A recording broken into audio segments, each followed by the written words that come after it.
What is up, friends? Thank you so much for tuning in today because I'm really excited about this video. The big question of today's video is what's going to happen to dealers? Are they gone? No, they're not, but we're going to explain what that future looks like. So yeah, let's dive in. Okay, but before we do that, I do have to ask you guys, if you are new to the channel, or if you are someone who maybe watches a couple of these videos and are not yet subscribed, I'd really appreciate it if you took time today to subscribe. It would really mean a lot, and it really helps me like get better sponsors and be able to, you know, get access to more events and cool things and make better videos. So it just really means a lot. So that's all I'll say, and I'll get into the video. The whole reason you're here, right? Okay. Enough of that. If you recall, back in March, we finally got word that Ford was officially planning on splitting the company into like two umbrellas, where it's going to be Ford Blue that'll handle the traditional gas and diesel vehicles. So that'll likely stay the same as kind of what we always thought. But then there's going to be this new Model E branch that's going to handle, you know, some of the electric sales, some of the technology features that they're doing. And we really didn't know a ton about it until today. Ford CEO Jim Farley actually kind of let slip a couple visions for the future. Now, Ford quickly came in and clarified what he meant before some of the news outlets went crazy with some of the awesome stuff he was saying. But even the clarifications really lead to a cool future for buying EVs through Ford. And since it's such a priority, in fact, they've just invested even more money into it. They keep promising by the end of 2023 that we'll be at 600,000 EVs produced a year. And again, that is towards the end of 2023 likely, but still those are great numbers. They're on their way to catch up to Tesla that just last year produced 900,000. So Ford is going to be good at scaling. They've claimed that they have the batteries prepared to do this. So really, other than the traditional auto restraints that we're seeing right now, they really could do this. And with this new announcement of how they plan to sell EVs in a, I think, better way, we got a perfect storm of sorts. So at an IBM conference where Jim Farley was speaking, he kind of laid out this future where dealers are not necessarily holding inventory, but rather they're the recipient of where your online order ends up, and they also handle repairs. And he kind of just laid this out, dropped it out of nowhere, which was a cool thing to kind of envision. And he led to another quote right away after that, while talking about like the online purchasing experience and overall dealer experience. Quote, it says, "We got to go non-negotiated price." That's taken out of a mass, so that's why it sounds a little jarbled.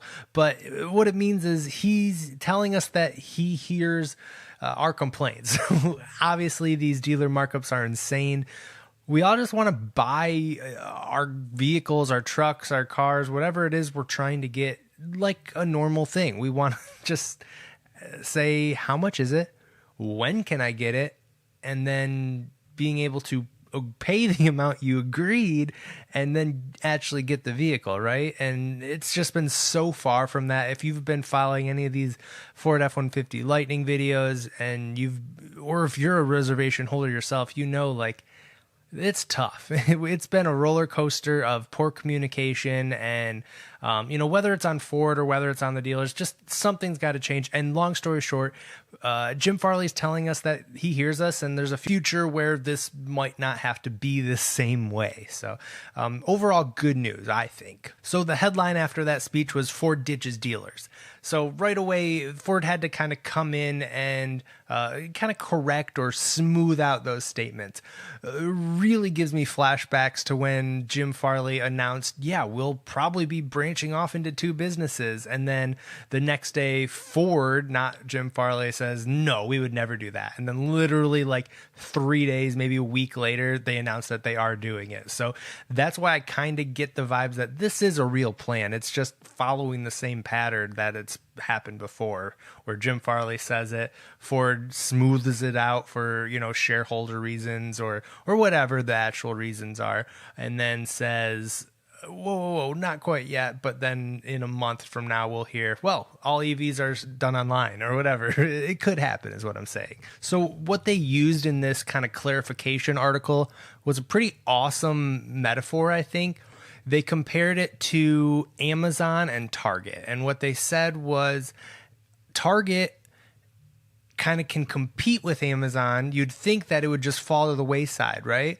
However, the fact that they have all these actual physical locations that sort of mimic what you can do online, it's easier to, like, let's say you have a return. I don't know about you, but I'm embarrassed to admit this, but I've bought a lot of stuff that it wasn't what I wanted, but it's such a pain to return that I've just kept it. Whereas Target kind of has this appeal of, like, if you shop at Target anyways, you can kind of take your returns that you bought online, and their physical location serves to enhance the experience of the website only location. And that's the metaphor they used of how the dealers and Ford's new online ordering would kind of cohesively work together. And I think that's a really good metaphor. And another quote from that article, I'm going to read verbatim here, says, so in relation to dealers, this quote is, "This is the reason we are leaning into them and working with them to dramatically improve our overall customer experience for EVs. We want them to be even more specialized in the future, and we plan to craft a new set of operating standards for Ford EV sales that would combine the ease and most popular aspects of direct sale startups." Tesla, Rivian, that's kind of what they're saying there. "With the expertise our dealers have developed over more than a century." So again, this was Ford's way of saying, hey, we're not ditching dealers. We have these expert dealers. There's a lot of good dealers out there. Again, I don't want to paint with this broad brush of just saying all dealers are evil. I think the bad ones are so bad that they set such a bad name that you just kind of then group in all dealers with some of these really terrible things of like $40,000 markups. And we kind of overlook the fact that some people really have great relationships with their dealer. They help them find the perfect vehicle for their family, and they want to continue that relationship. So they aren't really going anywhere. And a comment I get on like a lot of my videos when I talk about this, it sounds awfully a lot like a comment I'm going to read that was on this article. And it says, "So no more test driving cars? You better have a hell of a return policy if people can't drive a car before they buy one. A car purchase is a significant one. I doubt you will get away with no haggle prices. Some dealerships do that right." And again, that's just them saying, this is someone who probably a dealer wrote this, let's be for real. I'm going to explain how Tesla works and how Rivian works. So Rivian I'll start with because they're a more small scale example of this. All of their reservation holders literally blind, like just with images and a couple videos, put in $1,000 for their R1T truck. And the way that they actually let customers test drive before the real purchase is called their first mile event. And it's actually sort of cool where they have these customer service people who will arrange a time for the people who are really close. Like let's say they've waited for the reservation. They're getting close to their order date. A guide, they call it, will reach out to that person and get them basically a day with the vehicle, a demo unit of it. And they get to ask all the questions they want. They get hands-on personalized experience with someone who's helping them and not someone who's trying to sell them. In contrast with that, here's how Tesla works. So as you know, I guess I don't own a Tesla anymore. I just sold mine. However, when I bought it, you literally go to their dealerships, their service centers. They have one of every model there. You're able to test drive it. You get a half hour at the vehicle. Again, there's a guide there, not a salesperson. Any questions you have, you ask them. You can schedule time. You can do as many test drives as you want, as far as I know, and you get to try all the vehicles out. Anything you need. It's just like a totally normal buying experience, except again, it's not a dealer trying to sell you or make you sit down or giving you quotes back and forth. They literally just say, "Now, did you want to make the reservation or no?" And if you are interested in the car, you put your whatever, I think it's $250 now, and then you wait until your vehicle comes in, you set up payment, and then you're good to go. Again, with that person helping you the whole time, not selling you. And I think, in fact, what it sounds like, that's what Ford wants to emulate, something close to the Tesla experience, where maybe they'll have one of every model of their electric vehicles on the lot for you to go test drive. And then if you're interested, you can make your order online at the dealer, or if you didn't need to test drive, you could do that from your own location online. And then when your vehicle's finally ready, you go to that dealer to pick it up. However, you don't have to deal with the crazy, again, back and forth of, haggling and price changes, markups, because that vehicle is for you, not for the. So the reason that just cut off mid-sentence is my camera just broke. I just tried 2 different batteries in it, and it's just not turning on. And yeah.